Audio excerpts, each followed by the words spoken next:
Life lesson with बसंत गुरु जी में आपका हार्दिक स्वागत। हमारे मित्र ने बहुत अनमोल प्रश्न पूछे हैं। क्या अनमोल प्रश्न पूछे हैं कि हमारे धर्म शास्त्रों में, ग्रंथों में और परंपराओं में, चाहे भी वह जिस समूह का हो, जिस जाति वर्ग का हो या जिस देश में रहता हो, अमूमन सभी जगह इसकी कोई न कोई व्यवस्था व्यवहारिक रूप में देखी जाती है कि मृत्यु के समय हमें दबाव बनाया जाता है कि इसके मुंह से ईश्वर का नाम निकले या कुछ ऐसा निकले कि वह सीधा मोक्ष को प्राप्त हो जाए। और यह आशा, यह विश्वास, यह श्रद्धा बलवती होती है कि व्यक्ति मृत्यु के अंतिम समय में जो उनके मुख में आता है वह उसको प्राप्त कर लेता है। मृत्यु के समय जिसका स्मरण करता है अगले जन्म में वह वही हो जाता है या उसे वह शरीर मिल जाता है। मित्र, इसमें दो बातें हैं, एक श्रद्धा है और दूसरी मान्यता है। मान्यता क्या होता है कि जब हमारे पुरखों के द्वारा, हमारे विशिष्ट लोगों के द्वारा या हमारे ग्रंथों में, धार्मिक ग्रंथों में और उसके अनुयायियों के द्वारा मान ली गई होती है, जाना गया नहीं होता, माना गया होता है। उस माना गया में वो कितना माना है, कितना माना है, तो कितना माना है ये बहुत महत्वपूर्ण होता है। विश्वास, और विश्वास चूँकि अंध होता है और अविश्वास भी अंध होता है, क्योंकि आप विश्वास करते हैं तो कहीं न कहीं आपको अविश्वास हो जाएगा और अविश्वास करते हैं तो कहीं न कहीं आपको फिर कोई न कोई विश्वास हो जाएगा। तो मित्र, आइए हम इस शरीर को और जन्म को और मृत्यु को थोड़ी सी इसकी विज्ञान पहलू पर हम ध्यान देते हैं। हमारा शरीर तीन शरीरों से मिलकर बना होता है। एक स्थूल शरीर है, यह जो बाह्य जगत हम आपको आकृति दिखाई देता है, माता पिता के जो हम डीएनए से जो हमारा बनावट होता है, स्वभाव होता है, कर्म करने की जो एक रास्ता हमको मिलता है, जिसको हम स्थूल शरीर बोलते हैं, भौतिक शरीर बोलते हैं, या यह 5 तत्वों का शरीर बोलते हैं। हमारा दूसरा शरीर है, सूक्ष्म शरीर है। यह सूक्ष्म शरीर हमारे ऊर्जा का लेयर होता है, यानी मानसिक मन इसका प्रमुख मस्तिष्क होता है। मन इसका सबसे प्रमुख होता है। मन की गतियाँ, मन की जो चीज़ें हैं, यानी यह स्थूल शरीर और कारण शरीर के बीच में यह पुल का काम करता है, यह देहरी का काम करता है। सूक्ष्म शरीर, सूक्ष्म शरीर भौतिक शरीर तरफ भी आता है और यह सूक्ष्म शरीर कारण शरीर की तरफ जाता है। तो यह जो देहरी होता है यह बड़ा इम्पॉर्टेंट होता है, क्योंकि इसी देहरी में यह तय होता है कि हमारा जो मन है, हमारा जो श्रद्धा है, हमारा जो विश्वास है या हमारा जो हम है, वह इसी शरीर के तल पर चलते रहता है। और केवल यही शरीर है, सूक्ष्म शरीर, जो कोई नया शरीर धारण करने के लिए अपने आप को प्रेरित करता है या चयन करता है गर्भों का। तो मित्र, हमको हमारे पास 3 शरीर है। जो कारण शरीर होता है वह किसी भी भावना में, किसी भी आकांक्षा में या किसी भी चीज़ों में वह बंधा नहीं रहता। वह आप कारण शरीर को एक आप आत्मा भी कह सकते हैं, क्योंकि यह कारण शरीर और जो आत्मा का जो शरीर होता है, जो सूक्ष्म जगत से भी और अति सूक्ष्म जगत होता है, जो परमेश्वर के ऊर्जाओं का एक निर्देश होता है, एक मैग्नेट होता है, यह जो होता है वह कारण शरीर होता है। तो कारण शरीर किसी गर्भ का चयन नहीं करता, क्योंकि कारण शरीर इस शरीर से अलग होता है। वह साक्षी होता है, वह एक गवाह होता है इस जीवन और जन्म का, वह दृष्टा होता है इस जीवन और जन्म का। उसे वह निर्लिप्त होता है इस शरीर और इस शरीर के द्वारा किए गए कर्मों से उसे कोई प्रभाव नहीं होता। वह तय करता है कि आपका जो द्वारा किए गए कर्म हैं उसके स्वरूप में जो आपको परिणाम मिलेगा, वह भोग को देखता भी है और उस भोग के स्वरूप को समझता भी है, लेकिन वह भोग से निर्लिप्त होता है, वह निसंग होता है, वह इसके संग में नहीं आता है। तो मित्र, हमारे पास क्या हो गया? 3 शरीर हो गया, स्थूल शरीर और सूक्ष्म शरीर और कारण। जीवन जीने के हमारे 3 तरीके होते हैं। एक स्थूल मन से हम जीवन जीते हैं, मतलब इस शरीर के विषय वासना में हमारी आसक्ति और अनासक्ति या समय समय पर दुख, तकलीफ, पीड़ा, आनंद, हर्ष, शोक, विलाप, ये शरीर में हम इस संसार में, इस संसार को वृद्धि में, इस संसार के विकास में, सुख, सुविधा, ऐश्वर्य और अपना इस रस रसायन के संसार में एक हमारा जीवन चलते रहता है, जीवन का तल होता है। दूसरा हमारा जीवन का तल होता है मानसिक रूप से। हम अपनी इस जीवन के तल के साथ, इस शरीर के अलावा हम एक अपनी मानसिक दुनिया में जीवन जीते रहते हैं, परिकल्पनाएं करते हैं, कल्पना में जाते हैं। और उसी समय ये जो धर्मशास्त्र ग्रंथ हैं, ये जो श्रद्धा का विषय है, निष्ठा का विषय है, विश्वास का विषय है, तर्क का विषय है, आस्तिकता है, नास्तिकता है, मानना है, नहीं मानना है, किसे पकड़ना है, किसे छोड़ना है, कि पकड़ना ही नहीं है, कि छोड़ना ही नहीं है, तमाम तरह की जो तर्कशीलताएं मन में जो जन्म लेता है, इस जीवन को जो प्रभावित करता है, जिसको हम विचार बोलते हैं, थॉट बोलते हैं, यह जीवन का तल यह विचार के तल से प्रभावित होता है। यह विचार के तल हमारे दृष्टिकोण को प्रभावित करता है, हमारा दृष्टिकोण हमारे श्रद्धा को प्रभावित करता है, हमारी श्रद्धा हमारे धर्म और अधर्म की परिभाषा को प्रभावित करता है, हमारे जीवन जीने की शैली को प्रभावित करता है। तो यह हमारा दूसरा तल हो गया जीवन जीने का। और तीसरा तल होता है हर व्यक्ति के पास में, वह आध्यात्मिक जीवन होता है, वह उसका नितांत अपना आध्यात्मिक जीवन होता है। उस जीवन जिसको हम बोलते हैं कि अंतरात्मा की आवाज़ सुनिए, अंतरात्मा की बातें कीजिए, आप अंतरात्मा की तरफ नहीं लौटते हैं। वह जो कारण शरीर का जो मन होता है, जो कारण शरीर का जो जीवन होता है, उसे हम आध्यात्मिक जीवन बोलते हैं। यह शरीर, स्थूल शरीर और मन के शरीर, जो दोनों जीवन के शैली में जो जीवन जीते रहते हैं, तो बीच बीच में वह इंगित करते रहता है हमारा जो अंतः चेतना है, हमारी जो अंतः प्राण चेतना है, जिससे ऊपर यह प्राण का धुरी टिका हुआ है, या प्राण की एटमॉस्फेयर टिका हुआ है, या प्राण की चैतन्यता टिका हुआ है, इस प्राण की निष्क्रियता और सक्रियता टिका हुआ है, या उसका जो मूल केंद्र है, वह मूल केंद्र होता है वह अंतः चेतना। अंतः चेतना मतलब कारण शरीर, कारण शरीर का जो विज्ञान है, कारण शरीर का जो व्यवहार है, वह अंतः चेतना में आता है। यही अंतः चेतना हमें बीच बीच में खबरदार करते रहते हैं कि देखो, आपका जो शरीर मिला था, आपने जो शरीर का चयन किया था, आप किस कारण से इस शरीर का चयन किए थे, आपकी जो ऊर्जा था, वह ऊर्जा क्या इस संसार में आकर के क्या करना चाहता था, आप उस विराट प्रभु को आप क्या वचन दे करके आए थे, आपकी वचन की आपने उसको भूल जाते हैं। ज़रा उस भूल भुलैया में आप कहाँ भटक जाते हो, ज़रा याद करो। वो बीच बीच में हमें वह याद दिलाते रहता है। वह हम उसको जीवन का केंद्र कह सकते हैं।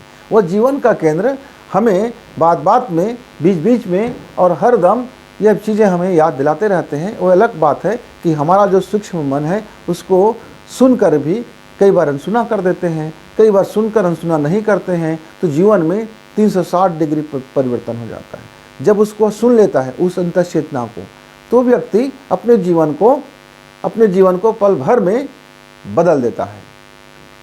उसके जीवन में एक चमत्कार घटना हो जाता है। चमत्कार होता नहीं है, वो अपने कारण शरीर को सुन लेता है और सुन करके समझ लेता है और उसको मान लेता है। जिस क्षण मान लेता है, उसका यह भौतिक जीवन, यह मन का जीवन पूरी तरह से बदल चुका होता है। तो मित्र, हमारे जीवन के शैली भी 3 स्तर में हो गया। अब हमारे पास क्या आ जाता है, जब हमारा जीवन का शैली 3 स्तर में है, तो मृत्यु का शैली भी यह 3 शरीर में जाएगा। जब हम मृत्यु के शैया में जाते हैं, अब हमारे जीवन के शैली में क्या है, कौन प्रभावित करते रहते हैं हमारे जीवन को हर क्षण? स्थूल मन, अवचेतन मन और सुपर चेतन मन। आप एक को चेतन मन बोल सकते हैं, अवचेतन मन कह सकते हैं और सुपर चेतन मन कह सकते हैं। ये 3 तल पर हमारा जीवन 24 घंटा उस पर चलते रहता है। मृत्यु के समय यदि हमारा मन स्थूल मन में है, यानी कि चेतन में है, अभी विषय वासना में है, इस संसार में है, इस संसार के प्रलोभन में है, अपनी कामना में है, अपनी वासना में है, तो निश्चित तौर से जब हम यह स्थूल शरीर छोड़ेंगे, तो हमारा जो सूक्ष्म मन वह स्थूल मन के गति में टिका रहेगा। और जब वो स्थूल मन के गति में टिका रहेगा, तो उसके अनुरूप वह अपना गर्भ को चयन कर लेगा नए जन्म के लिए, क्योंकि उसमें जो आकुलता होगी, व्याकुलता होगा, विषय होगा, वासना होगा, रस होगा, रसायन होगा, और उसके तल से वो ऊपर नहीं उठ पाएगा। तो यह जो सूक्ष्म उसका जो शरीर होगा, वह तुरंत स्थूल शरीर पाने के लिए व्यग्र होगा, उतावला होगा, और वह उस उतावलेपन में वह बिल्कुल यह नहीं समझ पाएगा कि मुझे कौन से गर्भ में जाना है, तो वह किसी भी गर्भ को धारण कर लेगा, क्योंकि वह इस संसार में उसका मन आसक्ति से भरा हुआ है। मित्र, तो जिसको हम मृत्यु कहते हैं, मृत्यु के समय निसंदेह जो हमारे वेद शास्त्रों में कहा गया है, जो परंपरा में है कि मृत्यु के समय में, अंतिम समय में जो हमारा स्मरण में बना रह जाता है, हम उस तरीके से हमारा नया जन्म होता है। लेकिन इसको समझने की बात है, स्मरण बना रहना एक मैटर है और ज़बरदस्ती स्मरण कराने की कोशिश करना दूसरी मैटर है। हमारे इस जबान से किसी का नाम निकलना एक अलग प्रक्रिया है, पर हमारे मन के भीतर में हम किस संसार में हैं ये महत्वपूर्ण है। मेरे मुख से क्या नाम निकल रहा है, उस नाम का अर्थ, उसके स्मरण के इसमें क्या है। बाह्य जगत में हम उसका क्या अर्थ निकालते हैं उसका कोई औचित्य नहीं है। उसके आंतरिक जगत में अभी वह किस पोजीशन पर है, उसकी आंतरिक जगत किस ध्यान पर है, वह किस संसार पर स्थिर है, उसके अंदर की श्रद्धा कहाँ टिकी हुई है, वह अंदर से उस ध्यान से जिस जगह पे टिका होगा वह उसी सूक्ष्म जगत की उसी ऊर्जा क्षेत्र को वह प्राप्त कर लेगा और उस ऊर्जा क्षेत्र के परिस्थिति के अनुसार वह नया शरीर या तो धारण करेगा या तो प्रतीक्षा करेगा या तो फिर नया शरीर धारण ही नहीं करेगा। वह उस समय उस गति में वह कौन से जीवन के स्तर में उसका जीवन है उस समय वह तय करता है। कोई स्थूल जीवन में है कि मानसिक जीवन में है कि आध्यात्मिक जीवन में है। मित्र, और यह यदि आपको लगता है कि हम मृत्यु के समय हम कोई ईश्वर का नाम जप कर लें, हम माला टरका लें या कोई लाउड स्पीकर से हमारे कान में डाल दिया जाए या कोई बगल में बैठा हुआ व्यक्ति हमारे कान में बोल दिया जाए और हम उसको सुनता रहें, हम उसको सुनते हैं क्या, तो सबसे सवाल ये पहले उठता है कि मृत्यु के समय क्या हमारी कान सुनाई देता है, क्या हमारी आँखें दिखाई देता है, क्या हम पूरे होशो हवास में अपने इस शरीर को छोड़ते हैं। मित्र, सवाल ये बहुत महत्वपूर्ण है, क्योंकि हमारा जो प्राण चेतना है, जिस तरह से 3 माह तक माँ के गर्भ में भ्रूण की परिपक्व हो जाने के बाद वह प्राण चेतना अपने अस्तित्व में प्रकट होता है।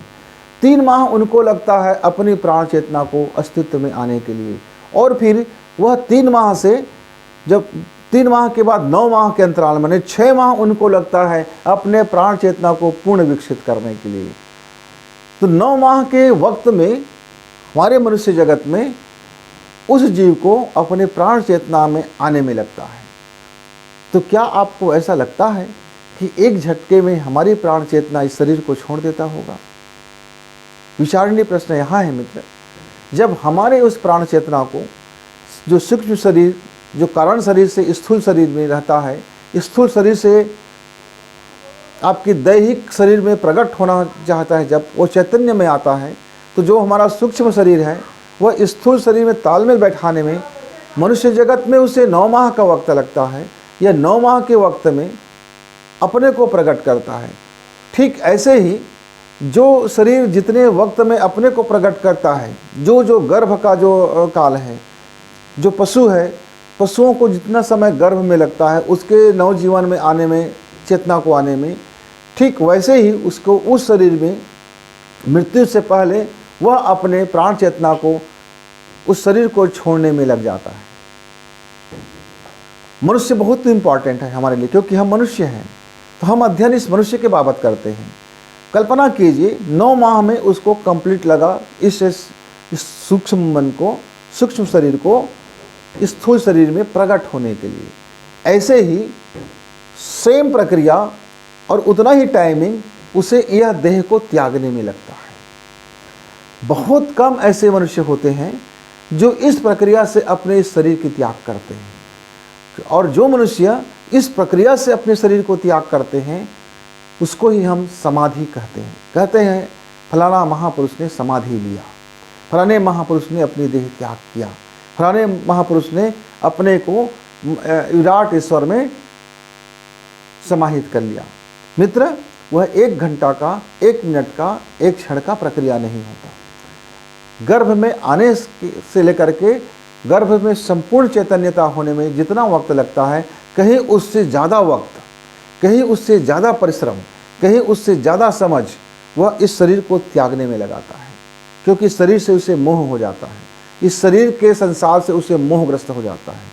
यदि मोहग्रस्त व्यक्ति इस शरीर को त्यागेगा तो उसका पूरी चैतन्य मोह में रहेगा। तो इस शरीर को जो भली भांति समझता है, जो जीवन जी चुका है, जो समझ चुका है, जो विश्व विराट से अपने को मिला चुका है, जो अपने मय की यात्रा में जा चुका है, ऐसे व्यक्ति अपने शरीर को, इस शरीर से अपनी रिश्ता खत्म करने के लिए उसे वक्त लगता है। 9 माह लगता है, साल लगता है, 2 साल लगता है, 3 साल लगता है। आदमी धीरे धीरे अपने शरीर को, स्थूल शरीर को सूक्ष्म शरीर में और सूक्ष्म शरीर से कारण शरीर की तरफ यात्रा जब वो करते हैं तो उसको उसी यात्रा के दौरान में जब उसका स्मरण जो बना रह जाता है, वह व्यक्ति उस स्तर में पहुंच जाता है। तो सवाल वही है कि हमारे वेद शास्त्र, धर्म ग्रंथ और परंपराएं गलत नहीं हैं, पर गलत होता कहाँ पर है? हमारी समझ के स्तर पर। क्योंकि हमें यह भली भांति बचपना से नहीं समझाया जाता कि मरने की कला सीखना आपको बचपन से ही है। मरने की कला हमें बताया जाता है कि चौथेपन में सीखना है। जब आप पूरे संसार की भोग में लिप्त हो जाओगे मित्र, इस संसार में ही डूब चुके होगे, तो उस विराट ईश्वर की तरफ आपकी यात्रा भला कैसे होगा? और जब आपका स्मरण उस विराट यात्रा में नहीं होगा तो उस विराट यात्रा की तरफ आप नहीं पहुंचोगे। तो जो आपका स्मरण में बना रह जाएगा, या स्मरण में बना रह जाएगा जब उसको हमारे महापुरुष, महान चिंतक, महान ऋषि, अवतरित चेतनाएं जब हमें बोलते हैं कि अंतिम समय में जो आपका स्मरण बना रहेगा वही शरीर आपको प्राप्त होगा, यानी आपका जन्म उसी शरीर में होगा। तो कहने का आशय वही होता है कि जो आपने जीवन भर जिस शैली में आपने जीवन जिया, आपका पोर पोर, रग रग, मन स्थिति, मानसिक स्थिति, शारीरिक स्थिति, अंतः स्थिति, कारण स्थिति, जिस स्थिति में स्मृत हो गया, यानी वह बन गया, वह हो ही गया, वह स्मरण में बना रह गया, वही तो आप शरीर को प्राप्त करोगे, क्योंकि आपकी ऊर्जा उसी पर तो काम करेगा मित्र। तो यह निश्चित तौर से है कि अंतिम वक्त में जो हमारा स्मरण में बना रहता है हम उसी को ही प्राप्त कर लेते हैं। पर यह अंतिम वक्त होता कब है? प्रत्येक मनुष्य के लिए यह टाइमिंग अलग अलग है। यह शरीर जब हमारा इसका सारा जो एनर्जी है, जो ब्लड का प्रवाह है, जो हृदय है, आँखें हैं, कान है, नाक है, यह प्राण काफ़ी पहले से ही वह उस अवस्था से वह ऊपर जा चुका होता है। स्थूल शरीर को वह त्याग कर चुका होता है, सूक्ष्म शरीर में वह अवस्थित रहता है, किंतु यह शरीर बोध बना रहता है। उस सूक्ष्म मन में अभी इस शरीर की थोड़ी लालसा बनी रहती है। इस शरीर उसके सूक्ष्म अंश में एक आंशिक स्वरूप में वह ऊर्जा को बना रह जाता है। इसीलिए हम कहते हैं अब इस व्यक्ति का अंतिम समय आ गया है, उसका शरीर मरने वाला होता है। इसका कारण यह है कि वह हम शरीर को देखते हैं कि यह व्यक्ति अब मरणासन स्थिति में है। कहने का आशय यह है कि प्राण अपनी चैतन्य अवस्था से उस शरीर को त्याग चुके होते हैं। अब उसके कान में अब जो भी बोलो उसका कोई अर्थ नहीं है। वह उसकी आँख जो आपको दिखाई देता है कि वह कुछ देख रहा है, वह केवल आभासी है, छद्म है। उसका मन उस समय जो भी बातें करते हैं वह छद्म होता है, आभासी होता है, छाया होता है। उसका प्राण, उसकी जो चैतन्य अवस्था है, जो कारण अवस्था है, वह तो कब का उसके अलग हो चुके हैं उस शरीर से। वह एक प्रक्रिया के तहत अलग होते रहते हैं। अब सवाल आता है, बहुत से मनुष्य एक्सीडेंटल मौत हो जाता है उसका शरीर का।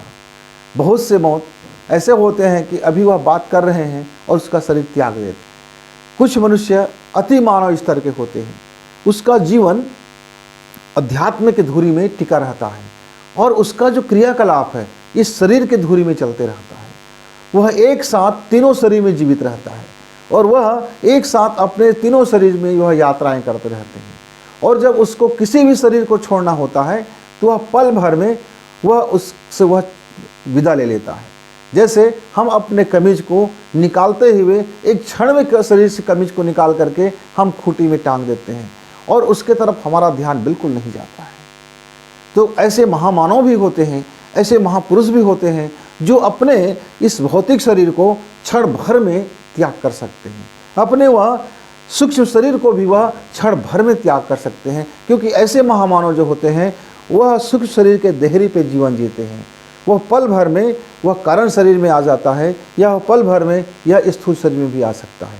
उसके लिए टाइम और स्पेस, काल और गति कोई मायने नहीं रखता।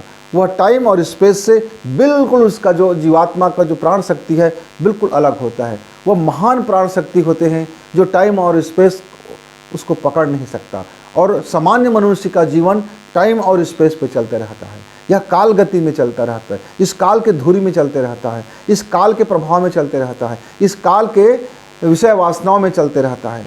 तो मित्र, आपको यह तय करना है कि आप मृत्यु के समय में आप किसको स्मरण में करते रहेंगे। यदि आज से आपका जीवन, यौवन काल से आपका जीवन, तरुणाई से आपका जीवन, बचपना से आपका जीवन यदि सूक्ष्म शरीर में यदि आप स्थिर हैं, सूक्ष्म मन में आप स्थिर हैं, आप अध्यात्म की यात्रा में आप लीन रहते हैं, कारण शरीर से आपका सूक्ष्म शरीर संचालित है और सूक्ष्म शरीर से आपका भौतिक शरीर संचालित है, और आप समझ रहे हैं कि आप एक साक्षी हैं इस जीवन का, केवल आप एक दृष्टा हैं इस जीवन का, आप नहीं हैं, आप नहीं हैं, यह शरीर अलग है और आप अलग है। यदि आपका जीवन इस धुरी पे चलता रहेगा तो आप सडनली किसी भी पल, किसी भी क्षण आप अपने भौतिक शरीर का त्याग कर सकते हो, और आप इस शरीर में बंधन में भी आप नहीं बन सकते हो।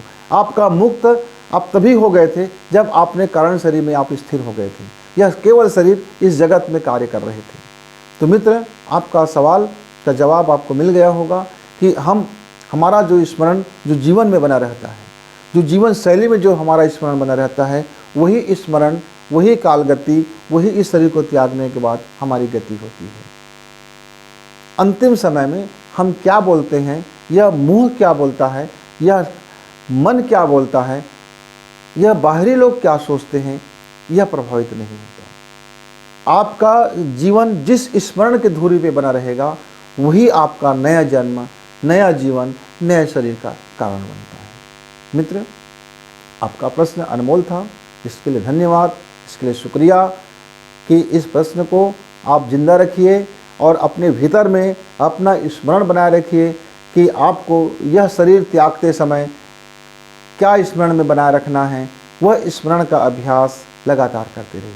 अभ्यास योग से हम उस स्मरण को प्राप्त करते हैं, और यह अभ्यास योग ही है कि वह हमारे जन्म और जीवन और मृत्यु के कारणों को निर्धारित करते रहते हैं। तो स्मरण अभी से बनाए रखें, 24 घंटा बनाए रखें, हम युवा अवस्था से ही बनाए रखें, हम प्रौढ़ अवस्था के लिए ना उसको टाल के रखें। क्यों? क्योंकि शरीर अपने एक निर्धारित जीवन लेकर के आया होता है, उसका अपना एक निर्धारित एनर्जी होता है, उसको जो मिला हुआ एक समय सीमा होता है, एक शरीर का एक अपना अंतिम लास्ट डेट होता है। किसी भी वस्तु, किसी भी कोशिकाएं जब कोई तैयार होता है तो उसका एक जीवन काल होता है, और हमारे शरीर का जीवन काल भी एक निश्चित है, और हमें किसी को यह नहीं पता होता कि हमारा जीवन काल का यह निश्चित अवधि कब पूरा होगा। तो हम इस इंतजार में ना रहें कि मृत्यु के समय हम कोई चीज़ को स्मरण कर लेंगे, हम प्रभु को स्मरण कर लेंगे, हम उसको स्मरण कर लेंगे, हम उसको स्मरण कर लेंगे। इस बाबत आप अपना पेंडिंग में वर्क मत रखिए। आप स्मरण अभी रखिए, अभी स्मरण रखिए, तुरंत स्मरण रखिए, और स्मरण अभ्यास योग को बना रखें। आपको नए जन्म में, नए जीवन में जो प्राप्त करना है, अभी से 24 घंटे हम उस स्मरण को बना रखें। यह स्मरण 3 स्तर का होता है।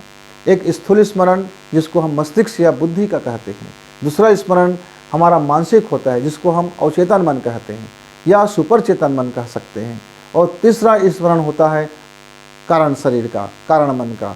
तो ये तीनों स्मरण यदि आपका अभ्यास योग से सध जाता है मित्र, तो फिर वेद शास्त्रों में कही गई सारी बातें शब्दशः सही हैं। अन्यथा कुछ भी मसाला डाल करके हमने जो समझ लिया है कि हम जीवन में कुछ भी करते रहेंगे, अंतिम समय में एक टेप चला लेंगे, एक मोबाइल चला लेंगे, एक रिकॉर्डर चला लेंगे, और प्रभु नाम का स्मरण हो जाएगा, और हमारे जीवन का सारे कुकर्म, सारे दुष्कर्म, सारे मोह वासना पल भर में छट जाएगा। तो मेरे दृष्टिकोण से आपको यह अपनी विचार नए सिरे से करनी चाहिए, क्योंकि कर्म का परिणाम, कर्म का फल सुनिश्चित है। बस ये है कि उस फल को आप किस प्रकार से प्राप्त करोगे, ये मरने से पहले आपको ही तय करना है। मित्र, आप हमारे संवाद में बने रहें, इसके लिए धन्यवाद।